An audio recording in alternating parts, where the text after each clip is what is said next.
Welcome to a special edition and a special episode from this Miami Dolphins fan YouTube page where we're going to be assembling the all Miami Dolphins wine bottle team. So if you're unfamiliar with this, I got this idea from Bill Simmons, probably one of the best, most entertaining sports writers / covering any game ever.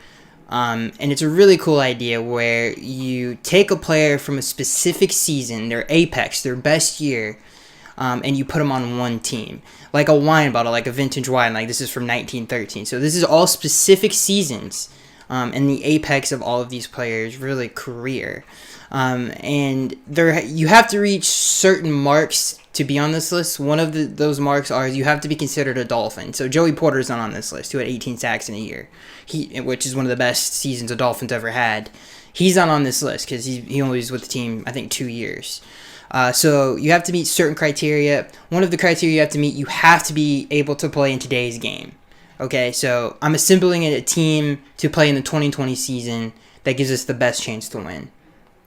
So you have to be, especially on defense, some guys might get left out in favor of some newer guys, but you have to be, obviously versatile and fast to play defense in today's game because of how pass heavy it is. And obviously the same thing for offense. You have to be able to pass the football, which is actually really exciting because we have one of the best quarterbacks to ever live in Dan Marino. So for him, this is going to be, a really fun special edition. If you guys hear noise in the background, I apologize. I have pugs and they're very loud, so I apologize for that. So let's get into assembling this. We're going to be starting with the running back position and just really the fullbacks, the running backs. And we actually have 4 total members who have made the team, my wine bottle team. And be free to leave your wine bottle team on in the comment section below. The first player to make the all wine bottle team for the Miami Dolphins is Ricky Williams. 2002 Ricky Williams, to be exact. He had 1,800 yards, 200 yards off of 1,000 yards. Probably the best single season a running back has ever had in Dolphins history. If you don't count playoffs, he had the most yards out of anybody. He was an absolute freak. He this season, again, almost had 2,000 yards. On 383 attempts, he averaged 115 yards a game, okay? He was an absolute monster. He had 16 total touchdowns in 2002. Again, this is 2002 Ricky Williams. He was an absolute beast. If Dan Marino had anyone this talented in his backfield, who really knows, in terms of just a runner, Ricky had it all. He was a very versatile running back who could do both things. He was a power back, great vision. He also had great speed to get away from the back end of a defense. He was a very, very, very good player and one of the more underrated Dolphins of all time. If we had a great quarterback in the early 2000s, not only to help out a great Dolphins defense, possibly the best to be ever assembled, you can make an argument other than maybe some of the early 70s, the no-name defense. And you have Ricky Williams, and you add a great quarterback into the mix, who knows how many Super Bowls this particular team would have won. Because there's a lot of members on some of these teams that made this list, and it's unfortunate that some of these teams didn't do more because they were so talented, and Ricky Williams is a perfect example of that. He actually retired because of the bad quarterbacks that we had on this roster. Those are his words. Ricky Williams is one of the best players in Dolphins history, one of the best single seasons a running back has ever had, almost 2,000 yards, 16 touchdowns, and he averaged 115 yards a game on the ground, and there was no passing game whatsoever. The team itself went 9-7, finished third in the AFC East, so collectively not at the greatest probably Ricky Williams' year as a team, but in terms of an individual performance, the best he's ever had, and just an unstoppable force. Who knows how, he might not have had as many yards if he was on, a Dan Marino team or something like that, but he was so dominant this particular season in 2002, that on this team, with the offensive line that's, potentially going to be assembled, this makes this Dolphins team pretty much unstoppable. I mean, this is Eric Dickerson level production from Ricky Williams in terms of a single season. He was just an absolute monster. So 2002, Ricky Williams makes the all wine bottle team for the Miami Dolphins. again, not the greatest performance in terms of a collective effort with the team, but still an all-time great season. The next member on the all wine bottle team for the Miami Dolphins is a classic, obviously an iconic Dolphin. This is a no-brainer. One of the greatest players of his era and of that decade. One of those dominant players of that decade is Larry Zonka. Now, I put Larry Zonka at fullback. He's listed as a fullback, but he was used as a running back in his career. It was just, you had 3 people in the backfield at a time in the 70s. I mean, it was very, very, very basic offenses, nothing really too crazy. It was basically like a wishbone offense. You were barely ever passing the football, and he was the best player in a backfield named the perfect backfield. So he was an outstanding player. What year are we taking from Larry Zonka's ridiculous career as a football player? We're going with 1973 Larry Zonka. I feel like this was his best season. Obviously, we won our second Super Bowl in a row in this particular season. He had over 1,000 yards rushing. He had 5 rushing touchdowns. His playoff run is the reason I picked the 1973 version of Larry Zonka over the others. If you look at his playoff run in 1973, it was ridiculous. Again, this is the year we beat the Vikings in the Super Bowl. He had 330 yards on 82 rushes in the playoffs. He had 6 touchdowns in the playoffs in 1973. He averaged 111 yards a game in the playoffs. That was by far his best playoff run as a Dolphin, and he capped it off with a Super Bowl championship. One of the best players ever, one of the best power backs ever. You see him on Dolphins all-time rankings. I've seen him as low as 20. Like, I think that's insane. Look, let me read this to you guys again. He averaged 111 yards a game. Okay, he had 138 yards in the Super Bowl against one of the best defensive fronts in NFL history, nicknamed the Purple People Eaters, for God's sakes. So, this is one of the most dominant backfield players of all time. Probably, depending on where you want, you list Jim Brown and what position he played, but if we're talking fullbacks, Larry Zonka is probably the best fullback ever. Just an outstanding career. 5-time Pro Bowler, 2-time All-Pro, 2-time Super Bowl champion, 3-time AFC champion, ridiculous amount of AFC East championships, just a monster. And him blocking for Ricky Williams or taking the handoff or catching a pass out of the backfield from Dan Marino would be one of the scariest offenses to ever grace a football field. So we're not finished. We have 2 more players to add to the backfield. There was a lot of these guys like they're nothing. A lot of really good players that I didn't want to leave off. And really what we have now, before we move on to the backfield, again, I want this team to be able to play now. We have Larry Zonka, who is a very versatile player, a toolbox player. We can use him a variety of different ways. We can line him up really on every single down for pass protection, to run the football, to block. He could be used in a variety of different formations, and he's someone the defense has to worry about. And especially in the red zone, Larry Zonka is just unstoppable. So we have that in Larry Zonka, a lot of versatility, and Ricky Williams to be able to run behind one of the greatest players at that position ever. And again, this is a player who almost had 2,000 yards in his career, or on his season. So far this backfield is pretty crazy. So I wanted to add a little bit of modern day running back to this team, and I'm gonna add Tony Nathan. Tony Nathan, one of the best receiving backs way before his time. He was doing stuff like an Alvin Kamara and Christian McCaffrey and a Marshall Faulk or Roger Craig did. Roger Craig was right around the same time as Tony Nathan, but Roger Craig and Tony Nathan were way, way, way before their times. Like, way before their times. And Tony Nathan didn't do it in a West Coast offense. This was an offense that attacked you vertically and really utilized Dan Marino's ability to really just sling the ball around the field. And just way before his time, and one of the best Dolphins ever, one of the craziest careers ever. Had a stretch of, I think, 5 years of 1,000 yards. from scrimmage. Just an insane player. We're going to go with 1984 Tony Nathan. Tony Nathan had 558 rushing yards in this season. He also had over 500 yards receiving this particular season as well. Statistically, not his best year, but I think his stats would have even been better if he wasn't on such a talented offense. And you really could go any year with Tony Nathan. There's a lot of... He put up ridiculous stats. I mean, in 1981, he had 782 rushing yards, over 500 receiving yards in the same season.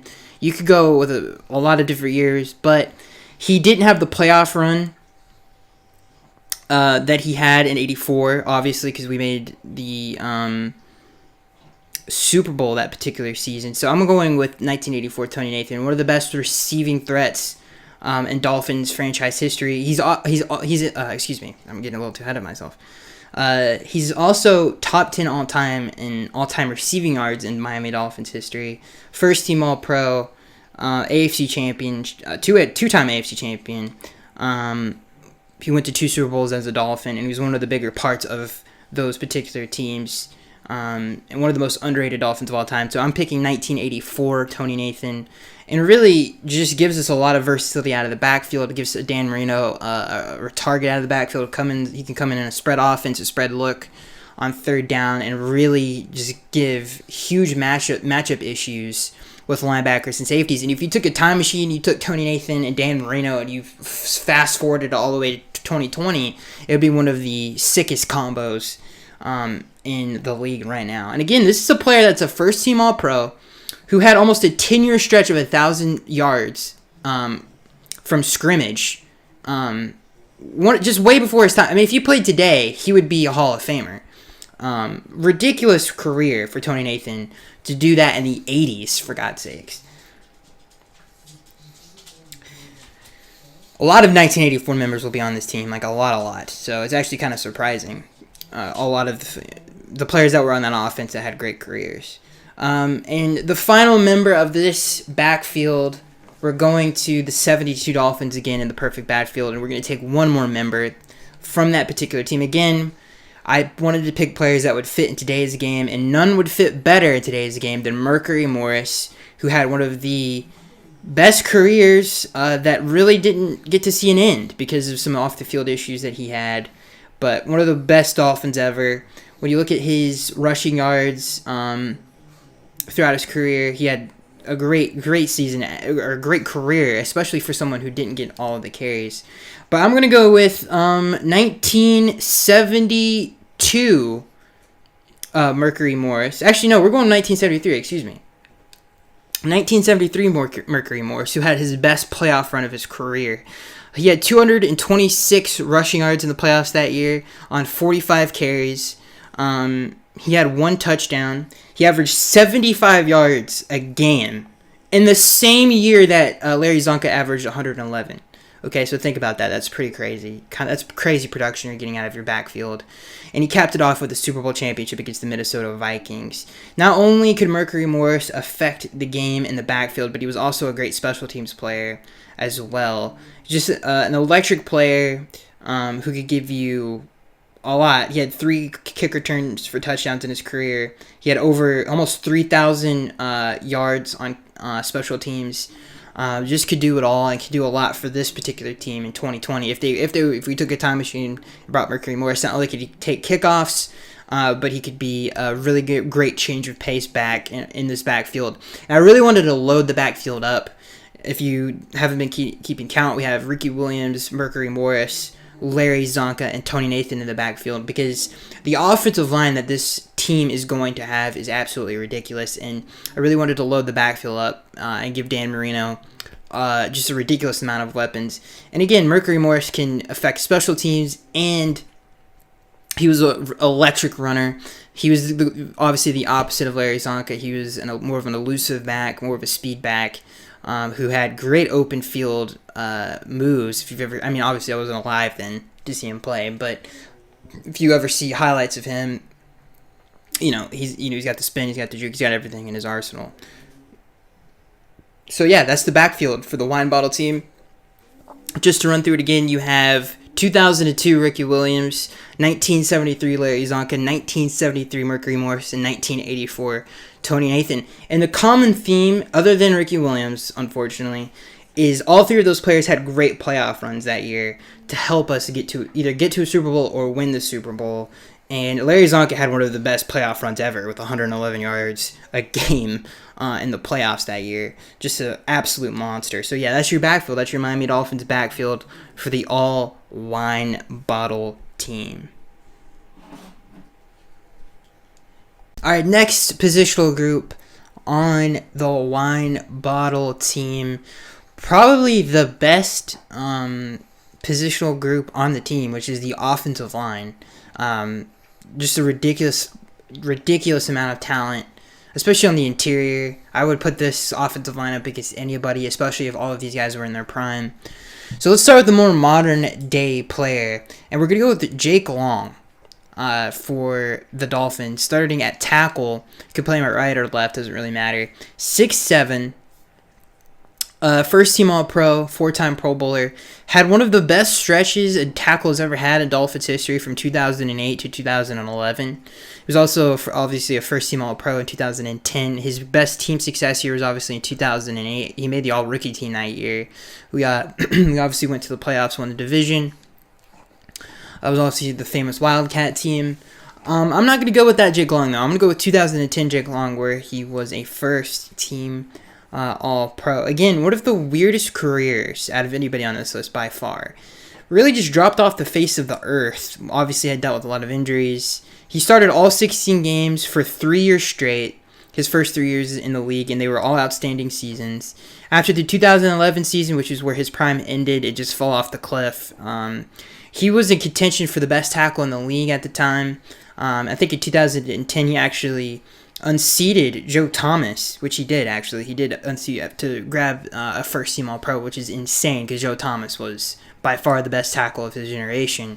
And the fact that Jake Long was able to unseat a player of that caliber, probably the greatest tackle we've ever seen in Joe Thomas, is insane. Jake Long, one of the best stretches a Dolphin has ever had, and one of the weirdest career Dolphins have ever had. So yeah, for our we'll just say starting tackle for the Miami Dolphins all wine bottle team is 2010 Jake Long, where the reason I went with 2010 is because he was able to unseat Joe Thomas for the best left tackle in the league at the time, I believe. So moving on from Jake Long, let's go with the other tackle position, and this is no surprise. It's Richmond Webb, one of the most, I guess Dolphins fandom, everybody knows who he is, but outside of Dolphins lore, I guess you could say, not really brought up a lot for some reason. Richmond Webb, I'm going with his 1992 season, where the Dolphins were 11-5, won the division, and unfortunately lost in the conference championship to the Buffalo Bills. But we did actually beat out the Bills that year to win the AFC East, I believe. So that's why I'm going with the 92 Richmond Webb. Obviously, we couldn't get it done in the conference championship game, which I might be wrong about that. I'm pretty sure we won the division. Someone can correct me down in the comment section below. But Richmond Webb was a 2-time All-Pro player, 7-time Pro Bowler, obviously the best tackle in the history of the franchise. So one of the more underrated tackles ever, too. He's never brought up for some reason. We talk about Zach Thomas being a snub, Bob Kuechenberg, obviously probably the biggest snub ever. But Richmond Webb's right up there with. I mean, he had just as good as a career as any of those guys, and just a great player. Obviously, him and Jake Long, protecting Dan Marino. It's already a ridiculous offensive line. Again, people forget Jake Long had a really good career until injuries really derailed it. So yeah, obviously both of those guys were left tackles. So I would say we put Jake on the right side, and we'll keep Richmond on the left because he is the best left tackle in franchise history. So yeah, so far we have 1992 Richmond Webb on the offensive line, and 2010 Jake Long, in case you're keeping track. Just a really good team so far. And I actually looked this up. We did finish first in the AFC East division that year. So yeah, there you go.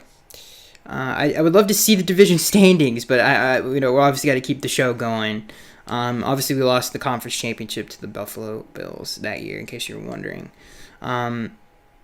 Anyway, let's move on to the next member of the all wine bottle team for the Miami Dolphins. Coming in at guard, and it really doesn't matter if you want to play on the left or right, is Bob Kuechenberg, who was on the team for every single Super Bowl the Dolphins have ever been in. That's just a little fun fact about Bob's career. He was on injured reserve the 1984 team. Even though that doesn't list it on his career standings, he actually was on injured reserve on the 84 team. So he appeared in all 5 Super Bowls the Dolphins ever went to. So he's a 5-time AFC champion, a 2-time Super Bowl champion. And really, it doesn't matter what year you pick for Bob, because he was a ridiculous player, for especially the years that he put in the 70s, where it was like literal just gladiators out there. It was the most physical the game really has ever been. But he was insane. So I'm going to put him on the 1973. We're going to go with 1973 Bob Kuechenberg because of the dominance of that offensive line. Really, probably the most dominant. People bring up the Cowboys and, I don't know, what other offensive line you really want to throw in there. Maybe some of the Steelers' offensive lines over the years. But this offensive line dominated some of the best NFL teams. Like, you think about how the Purple People Eaters, with the defensive line that they had, the defense that they had, we literally pushed them around like they were children in the Super Bowl and dominated the entire game. We blew them out.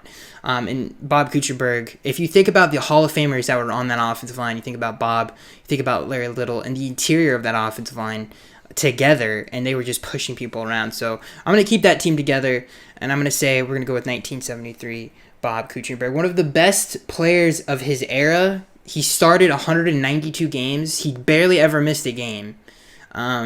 He was an Iron Man in one of the most physical decades of the NFL. And it doesn't make any sense to me that he's not in the Hall of Fame. And obviously, he just recently passed away. But again, rest in peace to Bob Kuechenberg, one of the best players in Dolphins history and one of the most underrated players in NFL history. Should be in the Hall of Fame. If Jason Taylor, no offense to Jason Taylor, but Bob Kuechenberg, you could argue, had a better career. Larry Little is our next member. And again, this is a player that has a ridiculous resume. Obviously, 2-time Super Bowl champion, 5-time All-Pro, 5-time Pro Bowler, Pro Football Hall of Famer. Almost made the NFL 100 team, which is pretty sick. And again, we're going to go with 1973 Larry Little for the same reasons we just brought up Bob Kuechenberg, which is a dominant offensive line. And one of the people bring up Gene Upshaw and Art Shell as a combo. These two are just as dominant. You can make those two won 2 Super Bowls in the 70s, or 1 Super Bowl in the 70s. And these two won 2 Super Bowls in the 70s and went to 3 straight. So I don't know. I think you could have a pretty good argument for those two being the most dominant at the time. And just, again, one of the best duos, if not the best duo in Dolphins history, with those two on the same offensive line for those many years. And again, Larry Little, in case you don't know, just an absolute dominant force. Coming in to fill the center position, because that's the only position we have left on this particular team, is Dwight Stevenson, who had one of the most interesting careers in the history of the NFL. He only played 8 seasons, but still made the Hall of Fame, and also made the NFL All-100 team. He was considered one of the best, if not the best center to ever live. Only played 8 years, went to 2 Super Bowls. Obviously lost both of them, unfortunately, but he's a 2-time AFC champion, one of the best centers in NFL history, one of the smallest centers. He's only 6'2". He's not the biggest dude. He's only 255 pounds, which is crazy. But, again, really assembling probably the best collective offensive line you can assemble on any NFL team's history is this one. I would take this one over anyone, and I'm not just saying that as a Dolphins fan. I really do believe this is probably the most talented. This offensive line is ridiculous. I guess the weakest link is Jake Long, but he still had a ridiculous 4-year career, a 4-year stretch of his career that was Hall of Fame caliber, but obviously it didn't last very long. Unfortunately, we couldn't get Jake Long if you think about it, that's probably one of the biggest what-ifs in Dolphins history. If he could have just stayed healthy, he would have still probably be playing on the Dolphins. So yeah, again, one of the best offensive lines you can assemble. Dwight Stevenson to keep on him. Again, two-time AFC champion. And we're going to go with, I forgot to name the year, actually. We're going to go with 19, I'm going to go with 19, this is a tough one, man. I'm going to go with the 84 team, because it was such a special team in the history of the Dolphins, and just so many great players on that team. So I'm going to go with the 84 team. You could go in the early 80s when they made the Super Bowl against the Redskins. I would probably pick that year over the 84 year, just because he was probably the best player on that team. He's not the best player on the 84 team, obviously Dan Marino is, but he's the second best player on that team, I would say. So you could really just go back and forth on that one, but we're going to go with the 84 Dwight Stevenson, just because of how perfect and how special that team was as an offense. We'll go with the 84 Dwight Stevenson. So just a quick recap of your offensive line for the Miami Dolphins. We have 2010 Jake Long. We have 1973 Larry Little, 1973 Bob Kuechenberg, 1984 Dwight Stevenson, and 1992 Richmond Webb, and that is your all wine bottle team starting offensive line. I feel like all of those years are their best years as a pro. Not only was there great team success there, but there was just great dominance just in general, and one of the best offensive lines you can assemble from any NFL franchise, and just probably the best positional group on the team, to be honest with you. This particular positional group is going to be the most controversial on this list, because it took a while to get this group down. I went through a lot of names. Even though the top 3 all-time receiving leaders in Dolphins history are going to be on this list, there is going to be a controversial pick here. And I know that people are going to get upset about it, but people are going to point to, well, Chris Chambers was higher than this particular player on the all-time receiving Dolphins list. Well, if that's the case, then Paul Warfield shouldn't even be on this list, because Charles Clay is higher than Paul Warfield is on the all-time Dolphins receiving list. So obviously, circumstances and stuff of that nature lead to different, I guess, ways of thinking here. And this is probably the most controversial pick. And again, this would change 5 years from now, and I'm not even joking. This would be a completely different player. And it might even be Devontae Parker instead of this player. But I'm going to go with Jarvis Landry. And I know people are going to freak the heck out over this, but just to let you guys know, there are 5 receivers on this team. So before you click off the video, chill out and let me explain myself. So Jarvis Landry have obviously spent most of his career in Miami. He had a 4-year career as a Dolphin. He finished 6th all-time on the Dolphins all-time receiving list.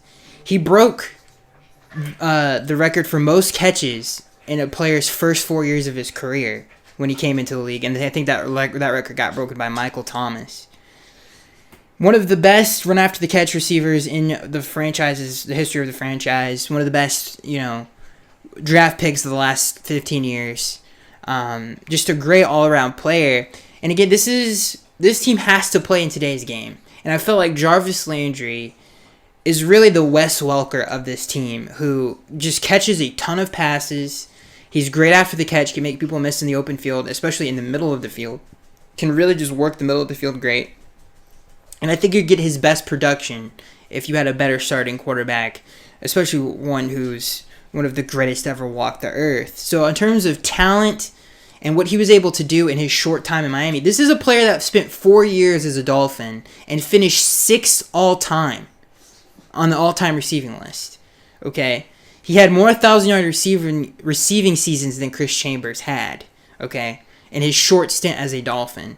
So I know it was a short stint, but I think he's the most talented behind these other 4 that I could pick, in my opinion.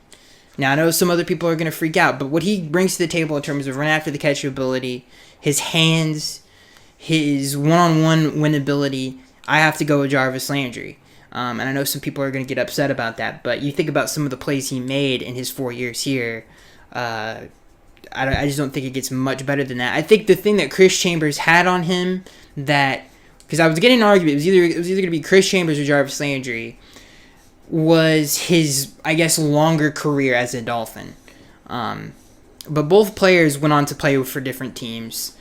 And I felt like Jarvis's, not only was he able to finish 6th all-time in receiving in a short span, only 4 years as a Dolphin, but he broke the record for most catches in the first 4 years of a career. He was a reception machine on a bad Dolphins franchise for those years, on bad offensive lines and bad leadership. And he was still able to shine through on a bad offense. When you think about some of the coordinators, I mean, he had Dan Campbell, Zach Taylor. Obviously, Dan Campbell was the head coach, but he was running the way that offense was called. Bill Lazor, Mike Sherman was probably the best coordinator he had. He was just a very talented player that didn't get his due as one of the best players in Dolphins history. If he was able to play longer, he would have finished at least easily in the top 3 of all-time receiving yards. So that's why I'm going to go with Jarvis Landry as our 5th receiver on the depth chart. And I know people are going to probably get upset about this, but I don't care. This is my wine bottle team. And again, what he brings to the table, over the middle and stuff of that nature. I actually forgot to say what year that I'm picking for Juice. And I think I'm going to go with 2015 Jarvis Landry. This is actually a tough decision, because these teams underachieved hard when you think about from 2012 to we'll say 16. Obviously, we made the playoffs in 2016. Man, what Jarvis Landry do I go with? I'm going with 2016 Jarvis Landry.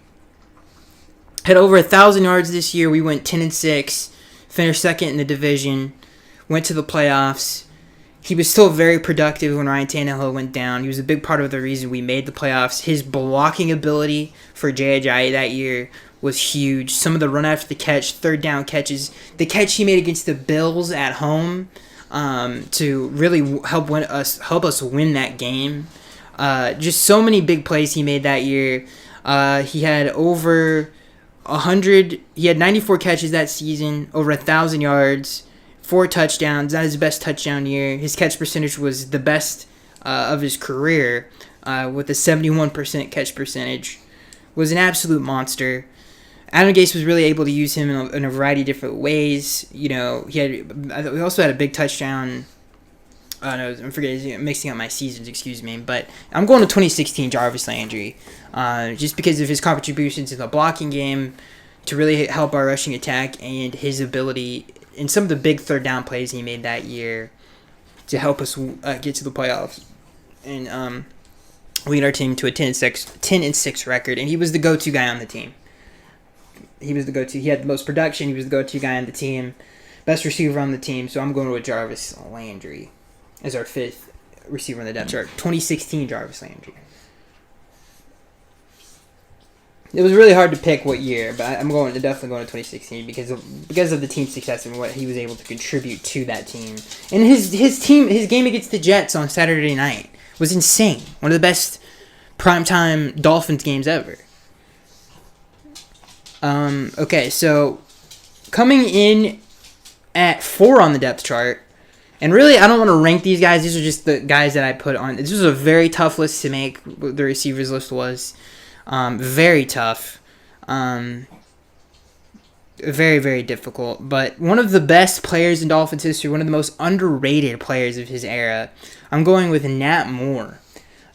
Just to give you some statistics on Nat Moore's career, he finished with, I believe, 79. He was a first-team All-Pro one year at receiver. He finished with 74 touchdowns in his career, over 7,000 yards, almost 8,000 yards. He did it on 510 catches, which is insane. I think if you play in today's game. He averaged 14 yards a catch. What version of Nat Moore am I going to go with? I'm going with 1984 Nat Moore. Statistically, one of his best seasons. Not his best season statistically, but what he was able to bring in terms of veteran leadership at that point in his career, and really just add another weapon to that 84 offense, one of the best offenses ever assembled. I'm really want to keep that team together, and I'm going to go with the 1984 Nat Moore. It was at the tail end of his career, obviously. He only played 2 more seasons after that. You might want to go, if you were looking at stats, you probably go with the 79 Nat Moore. But I'm going with 84 Nat Moore. I really wanted to keep that team together. He's 3rd on the Dolphins' all-time receiving list, just behind Mark Duper and Mark Clayton. He had 74 touchdowns in his career, which is insane. That's a lot of touchdowns. I think that's more than Des Bryant had in his career. So if you can just compare him to someone who's like a bigger name, or someone people might know in today's game, I mean, that's ridiculous production from Nat Moore. I could go with the 1979 Nat Moore in one of Bob Gracie's last seasons as a Dolphin, but it was either between 79 and 84. I want to keep the 84 team together because that team accomplished so much, and he was a big reason why that team went as far as it did. So I'm going with Nat Moore, 1984 Nat Moore. Coming in at third on the depth chart is Mark Duper, one of the the best deep threat in Dolphins history. He was only 5'9", but he was blazing fast. He finished his career with 59 touchdowns. Every single one of those was for the Fins. Same thing with Nat Moore, I'm pretty sure. Just to be sure on that, because I don't want to be wrong. All 74 of Nat Moore's touchdowns were with the Dolphins. So that counts for a lot. That goes a long way. All 50... How many is it? 50. Let me check just to be sure. I don't want to be wrong. All 59 touchdowns of Mark Duper's career were with the Dolphins. He had a ridiculous career. Again, just a great deep threat. What year are we going with? We're going with 1984 Mark Duper as well. I think he is the third member of the 84 team to make this list. He had 1,300 yards. He averaged 81 yards a game in 1984. He had 8 touchdowns. He averaged 18 yards a reception. It's almost 20 yards a catch. He was a great match with Dan Marino because of his ability to stretch the field, and Mark Duper took advantage of that with his ability to stretch the field. And it really was just a match made in heaven. So yeah, I'm going with 1984 Mark Duper. Again, that's the third player from the 84 team to make the list. Second on the depth chart. I would say the second, or it's arguable who's the best receiver in Dolphins history. He probably is the best receiver in Dolphins history if you look at longevity. He only played, I think, 1 year. I think it was on Green Bay. I could be wrong about that. But he played his entire career with the Dolphins except 1 year. And his entire career as a Dolphin, he had 84 touchdowns, almost 10,000 yards receiving, over 500. He did that under 600 catches. He did that, which is ridiculous. Let's see here.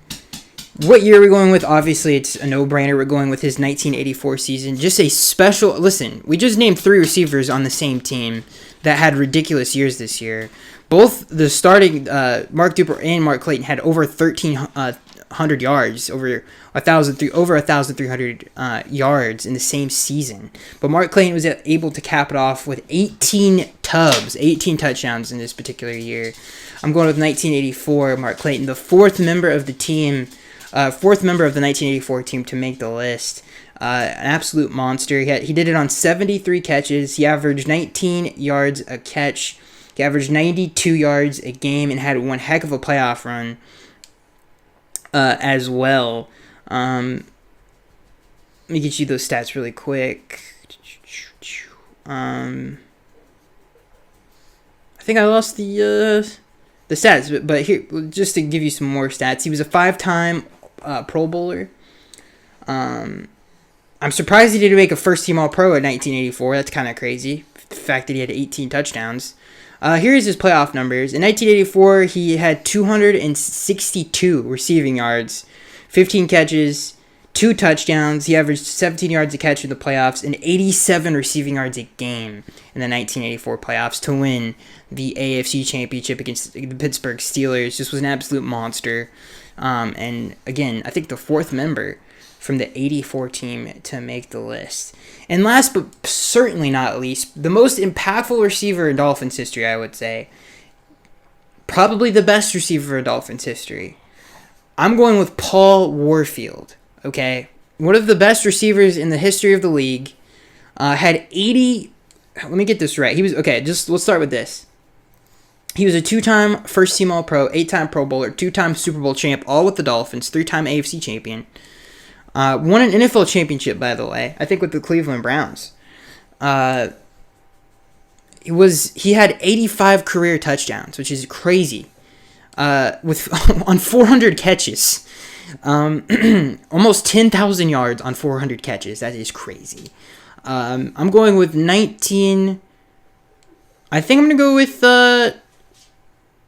Man, this is a tough one. This is tough. Because it comes down to really 3 years with Paul. But I'm going to go with 1972 Paul Warfield. I think this is so far, this is the first guy from the 1972 to make the list. I'm going to go with 1972 Paul Warfield. Obviously, this was the perfect season. And he was the biggest reason we were able to get over the hump. Obviously, we lost to the Cowboys the previous season. We came back and beat the Washington Redskins the next year.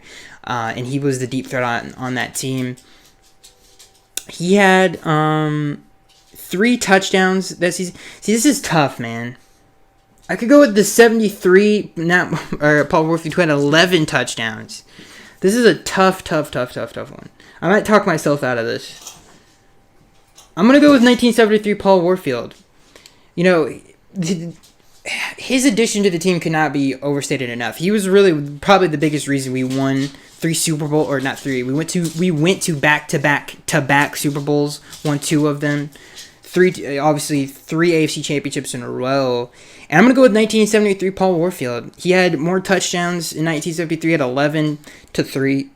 He had 500 receiving yards. He averaged 17 yards a catch that year, and was an absolute monster. In the playoffs that season, he had 155 yards and 1 touchdown. His best statistical year as a Dolphin was 1971, where he had a ridiculous year. He had almost 1,000 yards, which is unheard of at the time in the early 70s, 11 touchdowns, and his playoff run was insane. He had 304 playoff receiving yards that year. In the 70s, that's unheard of. But I'm going to go with the 1973 team because of his 11 touchdown contribution. To win a second Super Bowl, when you've already went to 3 in a row, is insane, and he's one of the biggest reasons. We don't have a 1972 member on this team yet, which is kind of crazy. Maybe I should put him on. It's either between 72 or 73. I'm going to go with 73 just because of his statistics. It's probably his best statistical season, and probably his best run with the Dolphins. So I'm going to go with 1973 Paul Warfield. So that's your receiving core for the all wine bottle Miami Dolphins team. Just as a recap, we have 2016 Jarvis Landry. We have 1984 Nat Moore, 1984 Mark Duper, 1984 Mark Clayton, and 1973/72 Paul Warfield. I couldn't pick a year, so we'll just go with those 2 seasons for Paul Warfield. Again, just a stellar receiver core. With the quarterbacks on this team, it would be a very difficult team to stop. With this offensive line, with this running game, with these... I mean, if you really look at the roster, the speed that we have at the receiver position, by far the slowest receiver on the team is Jarvis Landry. Paul Warfield was literally all he did. He was like Deshaun Jackson. He just would go deep, and he would pluck the ball out of the air, and he was a great run-after-the-catch receiver as well. So he had it all, and again, made the NFL All-100 team, Hall of Famer, 2-time Super Bowl champion with the Dolphins, was a part of that dominant run in the 70s. Just an absolute monster. I think that's why Paul Warfield's the best receiver in Dolphins history, because of all of those accolades put together. Had a great playoff run in 71 to go to our first Super Bowl. Yeah, again, 300 yards in those playoff games, and just a monster. That's insane for the 70s, by the way. So just a ridiculous receiving core. I know people are going to be mad about the Jarvis Landry pick, but I think he's just a great mesh with these receivers, where we have a bunch of really good receivers that can stretch the field. And Mark Clayton is probably the only one who can really work the middle of the field, because we don't ever really want Paul Warfield in the slot. We want him on the outside at all times, and I really want Mark Duper on the outside too because of his speed. Maybe we can motion him in for some speed sweeps and stuff like that. So I want Clayton and Jarvis to really work the middle of the field and be the dominant receivers. And I think, to be honest with you, out of all of the guys on this list, we could have went with O.J. McDuffie, we could have went with Chris Chambers, Irving Fryer. There's a lot of receivers that we could have went with, but I really thought Jarvis was a better version of O.J. McDuffie. I thought he was a better version of Chris Chambers, even though Chris Chambers was more of an outside receiver than Jarvis Landry was. And he obviously had a little bit of a longer career here in Miami. So I know people are going to be upset about this receiver core, but this was my receiver record. If you guys want to pick yours, you can. But again, I think Jarvis brings just a little bit more to the table in terms of just what he adds and brings to the team. As a slot receiver, I just think he's the most true slot receiver. I think he fits in today's game so well. And you pair Jarvis, again, this is a player who finished 6th all-time on the receiving list in 4 years as a Dolphin. Shattered the catch record. I mean, he was on pace to just break that thing, just shattered it. So, he was just a great player. He obviously appeared in one playoff game for us, but again, I think Juice fits on this team schematically. I think he gives us a dominant slot receiving threat for Dan Marino, and someone who can really just do a lot after the catch as well. He's a physical receiver, could do a lot of different things with him. I just felt like he brought more to the table than a Chris Chambers, who kind of isn't better than any of the other players on the outside. I don't think he's as good as a slot receiver as Jarvis or Mark. So that's why I put Jarvis on the team ultimately. But I mean, OJ was a great fit for this team. He might make the team on a different group here in a second, but I just feel like Jarvis was the right pick there. All right, let's get into the tight end position for the Miami Dolphins. Now, this is a very tough list because the Dolphins never really had like a generational talent. Like, they didn't ever have Tony Gonzalez or someone like that. So there's a lot of very similar career tight ends. Nothing crazy to write home about. So this is probably the weakest positional group on the team. I don't even think it's an argument. So 2 players made the tight end wine bottle team, and I feel like these 2 are the right ones. There's a lot of honorable mentions that you could have put on here, but these 2 I feel like, especially this first one, I feel like is considered a Dolphin through and through, and we have to go with Jim Mandich. Not only was he a great commentator for the Dolphins, one of the greatest commentators, I don't know what you would call them for specific sports teams. I don't know what the local broadcasts, I guess, group. I would say he's the best ever. Had the best voice ever, best cadence ever, was entertaining to listen to, by far the most entertaining voice to listen to in Dolphins history. Great tight end, was a part of some of the best teams in the history of this team, in the history of this franchise. Was part of the 73 team, part of the 72 team. I'm going to say what year we're going to do for Jim. We're going to go with the 1972 Jim Mandich. Statistically not his best year, but I had to put him with the team that was the most iconic, and he was blocking for that team, and he had 23 career touchdowns, just over 1,000 career yards. He averaged 11 yards a game. Excuse me, not 11 yards a game, 11 yards a catch, my bad. And he had just over 100 catches in his career. Again, not the greatest tight end ever in terms of receiving, but his contributions to the Dolphins as a franchise are unmatched, and I feel like he's the best tight end in Dolphins history, just because of all of the reasons that we have pointed out. And I guess number 2, we're gonna go with Bruce Hardy. Now, Bruce Hardy was a part of 2 AFC Championship teams. He was a part of some of the better runs in Dolphins history in terms of the late 70s into the 80s. He had 25 career touchdowns with the Dolphins. Never played for another team. Had almost 3,000 yards career, and had over 200 catches in his career. Again, nothing to write home about, but was a part of some of the more iconic Dolphins teams. He was 6'5", played 12 seasons with the team, great blocker, did everything, all the dirty work that you need a tight end to do. And I feel like he fits right home on this team. We could really take the pressure off of Dan if we wanted to. We could run the ball 50 million times and nobody would be able to stop us, but we can also play action, hit some tight ends maybe in the seams over the middle, or we could go 5 wide and pass 50 times and destroy you that way too. We're a very versatile team. So again, to recap for the tight ends, we're going 1972 Jim Mandich, and we're going to go with 1984 Bruce Hardy. Who caught his career high in touchdowns, 5 that particular season, and obviously the team, one of the more iconic, second or third most iconic Dolphins team ever was that 84 offense and what they were able to do together.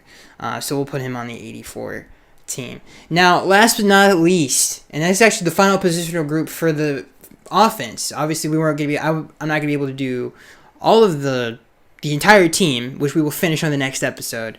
But for the last positional group of this episode is obviously quarterback. And the first quarterback we're going to go with is a surprise to most people, but he will obviously be backing up the great Dan Marino, is Bob Greasy. Now, I could not leave Bob off the list because he is a Hall of Fame quarterback, number one. Number two, the Dolphins wouldn't have a Super Bowl if it wasn't for this man, so I feel like he has to be on the list. Bob is a Pro Football Hall of Famer, one of the best field generals, let's put it that way, in the history of the league. I'm going to go with 1973 Bob Greasy because obviously he missed the majority of the 72 season. What he was able to do at the 72 season, taking over for Earl Morrall against the Washington Redskins, is insane. I think there's only one other quarterback that was able to do that. But think about that. Think about it this way. Let's take the Nick Foles situation. Carson Wentz obviously was hurt for the rest of the year, and Nick Foles had that crazy playoff run. This is the equivalent of what the Dolphins did. They benched Nick Foles and played Carson Wentz, who hadn't played in months, and beat a Super Bowl team. So that's what the Dolphins did. They put that into context. That's insane. So I think what Bob was able to do in that 72 Super Bowl, I might have to go with 72 Bob because of that. That's crazy that he was able to do that. But and ultimately, I'm going to go with 73 Bob. I think collectively, that's probably the best or the second best Dolphins team ever. Everybody on the 72 team are also on the 73 team. They say the 73 team was better. Their playoff run in the 73 playoffs was better than their playoff run in 72. It was more dominant. They blew a lot of really good teams out that year.